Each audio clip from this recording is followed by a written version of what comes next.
సిద్ధనా హ్మ్. రీసెంట్ గా ఏఆర్ రెహమాన్ ఒక కొన్ని వ్యాఖ్యలు చేసిండు అనమాట. అవును. ఏంటంటే నాకు భారతదేశంలో ఎవరు సపోర్ట్ చేయట్లేదు గత హ్మ్. 8 years నుంచి. మరి దీని మీద ఎట్లా నువ్వు స్పందిస్తావన్నా?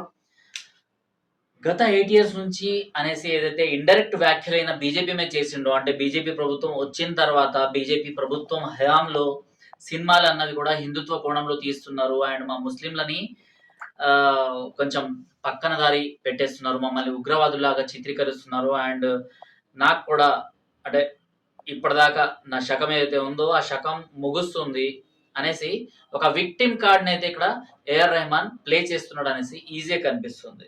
ఎందుకు విక్టిమ్ కార్డ్ అనేసి అంటున్నా అంటే, ఇదే ఏఆర్ రెహమాన్ ఇంతకుముందు ఏవైతే సినిమాలు తీసిండో చాలా బిగ్గెస్ట్ హిట్స్ అన్నమాట.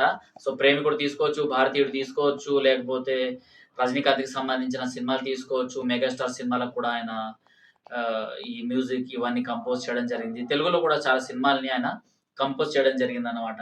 సో 'రోజా' లాంటి హిట్లు బిగ్గెస్ట్ హిట్లు ఇచ్చిన కితాబు ఈ ఏఆర్ రెహమాన్‌కి ఉంది. అప్పుడు ఈయనకి అన్నా ఇదంతా ఇప్పుడు హిట్లు ఇచ్చిర్రు అంటుండు కానీ దాన్ని ఎవరు ఆదరించారు అనేది మీరు చెప్పట్లేరు అదే అన్న. అదే అదే చెప్తున్నా. అంటే అప్పుడు హిట్లు ఇచ్చింది ఎవరు అనేసి మాత్రం ఈయన మర్చిపోతున్నాడు. ఎందుకంటే మహేష్, నీకు క్లియర్‌గా అడుగుతా.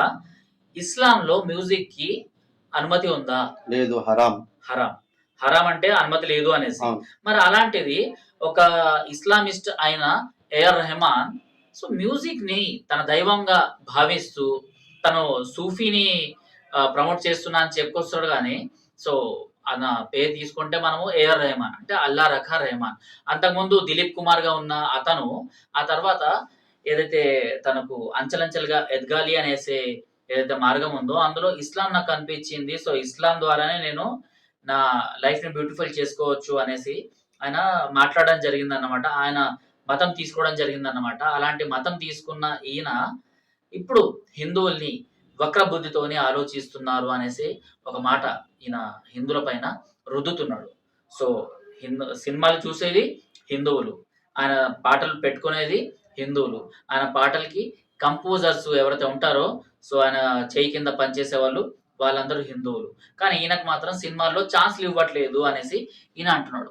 సో ఛాన్స్ ఇస్తున్నాడా లేదా అన్నది కాస్త పక్కన పెడితే ఏఆర్ రెహమాన్ శకం అయితే ముగుస్తుంది అనేసి మనకు ఈజీగా కనిపిస్తుంది. అందుకే ఆయన ఇలాంటి అప్పీస్‌మెంట్ ఏదైతే విక్టిమ్ కార్డ్ ప్లే చేస్తున్నాడో సో అందుకోసమే ఇదంతా.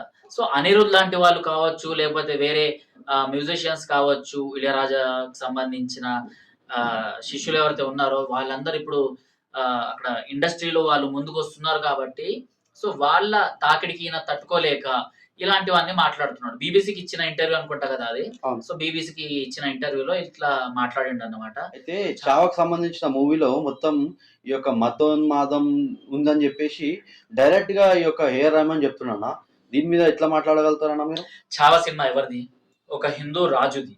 ఓకే. అవును. సంభాజీ మహారాజ్‌ది. ఆయనకు సంబంధించిన సినిమా కాబట్టి సో ఆయన బీజీఎంలో హిందుత్వ బీజీఎం అనేది కంపల్సరీ ఉంటది. 'చావా' సినిమాలో అగైన్స్ట్ రోల్ పోషించింది ఎవరు? ఔరంగజేబు. ఔరంగజేబు హిందువా? ముస్లిమా? ముస్లిం కదా! ముస్లిం అంటే ఆయన ఏదైతే మత పిచ్చితోని ఆలయాల్ని పగలగొట్టిండో, ఆయన ఏదైతే మత పిచ్చితోని హిందువుల పైన దాడులు చేయించిండో, సో అల్లాహు అక్బర్ అనేసి కదా ఇవన్నీ చేసింది. సో ఒక విలన్ని అంటే ఔరంగజేబు లాంటి రాక్షసుడిని అక్కడ చూపించేటప్పుడు సో అల్లాహు అక్బర్ అనేసి, సుభానల్లాహ్ అనేసి ఇలాంటి మాటలు రాకపోతే ఇంకెలాంటి మాటలొస్తాయి? సో నేను ఒక ఇంటర్వ్యూ కూడా సో నిన్ననే నేను ఒక ఇంటర్వ్యూ కూడా చేయడం జరిగింది.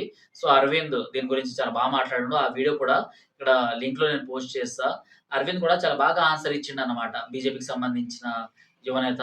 సో ఆయన కూడా సేమ్ ఇలాంటి పాయింట్సే మాట్లాడిండు. మనం ఇవన్నీ క్లియర్‌గా ఆలోచిస్తే ఏదైతే ఇప్పుడు ఏఆర్ రెహమాన్ అంటే హిందుత్వవాదులు నా సినిమాల్ని పక్కన పెట్టేసిండ్రు. సో ఈ హిందుత్వవాదులు రాజ్యమేలిన తర్వాత అంటే హిందుత్వవాదులు అంటే ఇక్కడ బీజేపీ ఆయన పరోక్షంగా అంటున్నాడన్నమాట. సో బీజేపీ వచ్చిన తర్వాత 8, 10 ఇయర్స్ నుంచి మొత్తం సినారియో మారింది. సో నాకు సినిమాల్లో ఛాన్స్‌లు ఇవ్వట్లేదు అంటే, అరె నాయనా! సినిమాల్లో నీకు ఛాన్స్‌లు ఇవ్వాలి అంటే 'షారుఖ్ ఖాన్', 'సల్మాన్ ఖాన్', 'అమీర్ ఖాన్' అండ్ 'దుల్కర్ సల్మాన్' వీళ్ళందరూ ఉన్నారు కదా! మరి వీళ్ళందరూ పిలిచి సాటి ముస్లింలాగా నీకెప్పుడైనా అవకాశం ఇచ్చిందా? వాళ్ళ వైపు వేలెత్తి చూపెట్టిన నువ్వు ఈరోజు బీజేపీ గురించి, హిందుత్వవాదుల గురించి ఇస్లాంలో ఈ మ్యూజికే హరామైనప్పుడు నిన్న ఓవైసీ ఒక ఛానల్ కి ఇంటర్వ్యూ ఇస్తున్నప్పుడు ఒక నేషనల్ ఛానల్ కి ఆయన క్లియర్ కట్ గా చెప్పిండు, ఒకానొక జమానాలో నేను పాటలు అండ్ మ్యూజిక్ ఇవన్నీ వినేవాడిని, కానీ ఇప్పుడు మాత్రం నేను వినట్లేదు, ఎందుకంటే మాకు ఇదంతా నిషిద్ధము హరాం అనేసి తెలుసుకున్నాం కాబట్టి వినట్లేదు అనేసి. అలానే చాలా మంది అయితే ఏఆర్ రెహమాన్ సంగీతాన్ని ప్రోత్సహిస్తున్నాడు, సంగీతాన్ని దైవంగా అనుకుంటున్నాడు అంటే ఈయన సరస్వతి మాత భక్తుడు అనేసి సోషల్ మీడియాలో పోస్ట్ చేసి ఏఆర్ రెహమాన్ అసలు తురుకోడే కాదు అనేసి అన్న వాళ్ళు కూడా చాలా మంది ఉన్నారు. ముస్లిం అంటే అబ్దుల్ కలాం అలాంటి వాళ్ళలాగా ఉండాలి. ముస్లిం అంటే ఈ భారతదేశాన్ని గులాంగిరి నుంచి బయటికి తీసుకొచ్చిన షోయబుల్లా ఖాన్ ఇలాంటి వాళ్ళలాగా ఫ్రీడమ్ ఫైటర్స్ లాగా ఉండాలి. కానీ ఈయన తనను తాను ముస్లిం అని చెప్పుకుంటూ, అంటే ఈయన హిందూయిజం నుంచి ముస్లిం లాగా మారిండు. మారిన తర్వాత తనకు తాను ఒక ఇస్లామిస్ట్ గా ముద్ర వేసుకోవడానికి, లేకపోతే తనకి ఇప్పుడు ఈ లెఫ్ట్ వింగ్ నుంచి, లేకపోతే కాంగ్రెస్ నుంచో, లేకపోతే బాలీవుడ్ లో ఉన్న ఖాన్ త్రయం నుంచి, అంటే ఈ ఖాన్స్ ఎవరైతే ఉన్నారో వాళ్ళ దగ్గర నుంచి సపోర్ట్ రావాలి అనేసి ఇలాంటివన్నీ మాట్లాడడానికి ట్రై చేస్తున్నాడు అనేసి అయితే ఈజీగా అర్థమవుతుంది. అది కాదన్న, హిందూ మతంలో ఉన్నప్పుడు అందరు బాగానే ఉంటారన్న, Yes. ఇతర మతాలకు పోయినప్పుడు ఎందుకన్నా ఇట్లా విషయం చిమ్మే ప్రయత్నం చేస్తారు? ఆ పిచ్చి అన్నమాట. ఎందుకంటే ఒక కరెక్ట్ గా ఉన్న, ఒక నిజాయితీగా ఉన్న ముసల్ ఈమాన్, ఆయన ఈమాన్ని నమ్ముకొని ఎవరైతే ఈ ముస్లిం ఉంటాడో సో ఆయన కరెక్ట్ గానే ఉంటాడు. ఒక క్రిస్టియన్, స్ట్రంచ్ క్రిస్టియన్ ఎవరైతే ఉంటారో, సో వేరే దేశాల నుంచి మన భారతదేశాన్ని చూడటానికి వచ్చిన వాళ్ళు కరెక్ట్ గానే ఉంటారు, బానే ఉంటారు. బట్ ఈ మధ్యలో మతం మారిన వాళ్ళు ఉంటారు కదా, వాళ్ళకు చిన్న పురుగు ఉంటది అనమాట. ఆ పురుగు ఒక ప్లేస్ నుంచి లోపలికి ఎంటర్ అయ్యి బాడీ మొత్తం వ్యాప్తి చేస్తుంది. సో అలా వ్యాప్తి చెందిన తర్వాత వీళ్ళు ఇలాంటి మాటలు మాట్లాడుతూనే ఉంటారు.